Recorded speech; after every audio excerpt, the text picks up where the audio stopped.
বেশ কিছুদিন আগে আমাকে ইনভাইট করা হয় মনোহরদী জুস কর্নার থেকে ওনাদের ফুড কার্টে যাওয়ার জন্য। তো আমি সময় বের করতে পারতেছিলাম না। তো হঠাৎ করে একদিন সময় করে আমি চলে যাই ওনাদের ফুড কার্টে। তো যাওয়ার পর ওনাদের এখানে অনেক মজাদার খাবার রয়েছে যেগুলো আমি ট্রাই করি এবং এগুলার রিভিউ আমি আমার আইডিতে শেয়ার করি। তো সেইটা দেখে হয়তো অনেক মানুষই ওনাদের এখানে খাবার খেতে যাচ্ছে বর্তমানে। তো কিছুদিন আগে ভাই আবার আমাকে নক দিল, নক দিয়ে বলতেছে আলহামদুলিল্লাহ ওনাদের দোকানে নাকি প্রচুর সেল হচ্ছে। তো উনি আবার আমাকে ইনভাইট করলো ওনাদের দোকানে যাওয়ার জন্য। অনেকে মনে করে আমি হয়তো টাকা নিয়ে খাবারের রিভিউ দিয়ে থাকি, আসলে এটা একদমই না ভাই।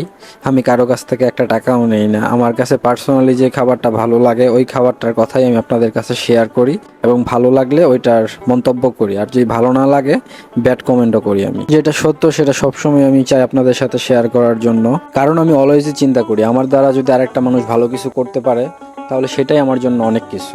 কার রিজিক কোথায় আছে সেটা আমরা কেউই বলতে পারি না, আর মানুষকে শুধু টাকা দিয়ে হেল্প করা যায় না, মানুষকে বিভিন্নভাবে হেল্প করা যায়। তো আমি গ্যারান্টি দিয়ে বলতে পারি আমাদের মনোহরদী জুস কর্নারে যে সকল স্পেশাল খাবারগুলো রয়েছে এখনো যারা ট্রাই করেন নাই তারা অবশ্যই চলে যাবেন এবং ট্রাই করবেন। তারপর এসে আমার ভিডিওতে একটা কমেন্ট করে যাবেন যে খাবারগুলো আসলে কেমন ছিল। আর আমার ভিডিওটি যদি আপনাদের ভালো লেগে থাকে তাহলে অবশ্যই বেশি বেশি লাইক, কমেন্ট এবং শেয়ার করবেন। আর সবাই ভালো থাকবেন। আসসালামু আলাইকুম।